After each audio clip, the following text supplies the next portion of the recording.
15वीं सदी की यह कहानी है। किसी एक गांव में बहुत ज्ञानी पंडित रहा करता था। पंडित आजू बाजू के सारे ही गांव में बहुत प्रख्यात था और इसी वजह से धनवान भी। पंडित का परिवार ज्यादा बड़ा नहीं था।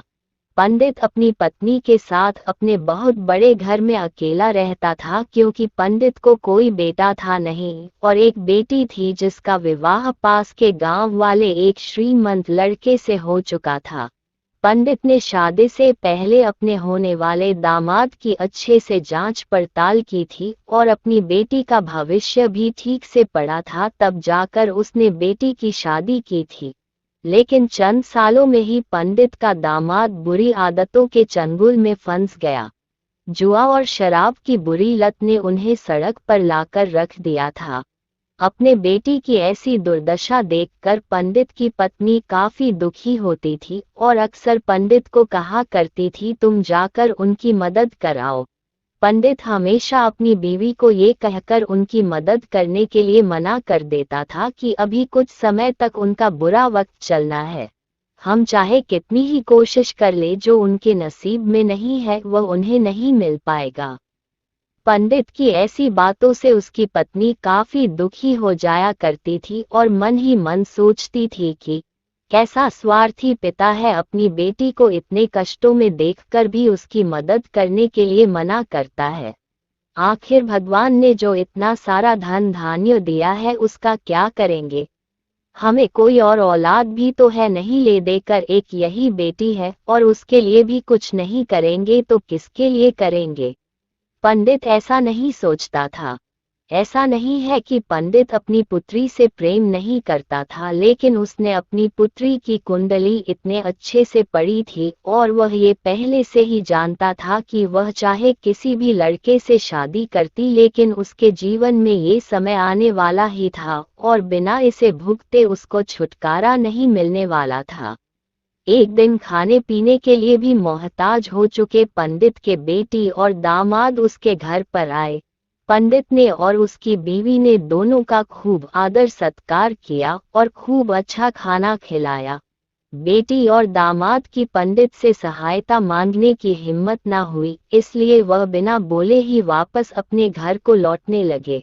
लेकिन माँ तो माँ होती है, पंडिताइन से रहा नहीं गया और बिना पंडित की इजाजत के उसने चोरी छुपे बूंदी के लड्डू बनाकर उसमें सोने के सिक्के रख दिए और बेटी और दामाद को दे दिए ताकि बेटी और दामाद की कुछ आर्थिक सहायता हो सके।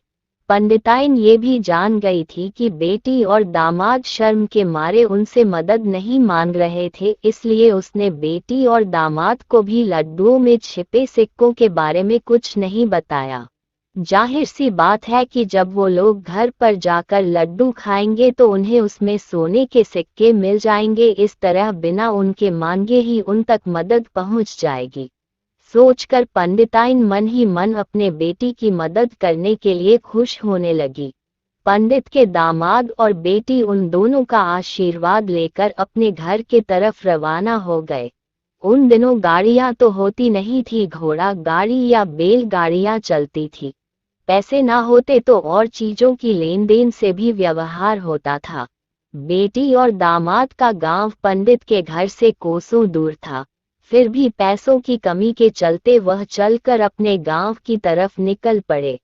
थोड़े दूर ही चले थे कि पंडित की बेटी के पैर में मोच आ गई और अब उसको चलना भी मुश्किल हो गया। पंडित के दामाद ने जब देखा कि उसकी बीवी अब बिल्कुल चलने में सक्षम नहीं है, तो उसने एक टांगा अपने घर तक किराए पर ले लिया। दोनों पति पत्नी टांगे में बैठकर घर तक पहुंच गए, लेकिन टांगे वाले को देने के लिए उनके पास पैसे थे नहीं, इसलिए पंडिताइन ने जो बूंदी के लड्डू उन्हें दिए थे वही किराए के तौर पर उस टांगे वाले को दे दिए। टांगे वाला बूंदी के लड्डू को लेकर वहां से चला गया। टांगे वाला अपने घर की तरफ जा रहा था, तब उसे एक हलवाई की दुकान दिखी। उसने सोचा कि थोड़े से बूंदी के लड्डुओं से मेरे घर के लोगों का पेट थोड़ी भरने वाला है। इससे अच्छा मैं इन बूंदी के लड्डुओं को बेचकर उनसे कुछ चावल खरीद लेता हूँ।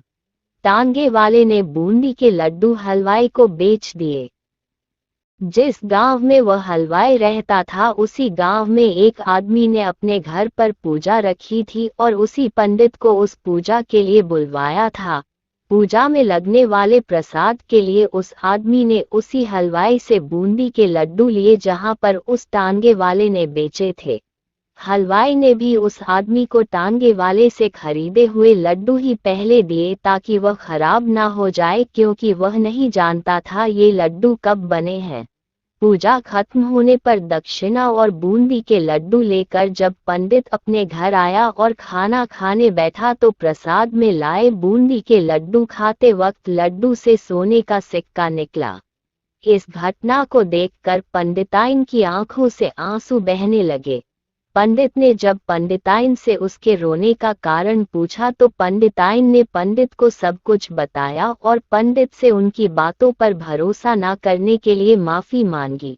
पंडित ने पंडिताइन के आंसू पोंछे और कहा कि तुम्हारी तरह मैं भी हमारी बेटी को बहुत प्रेम करता हूँ, लेकिन अगर हम उसकी अब मदद करते हैं तो दामाद हमसे हमेशा ऐसे ही मदद की अपेक्षा रखेगा और अपनी बुरी आदतों को कभी नहीं छोड़ेगा।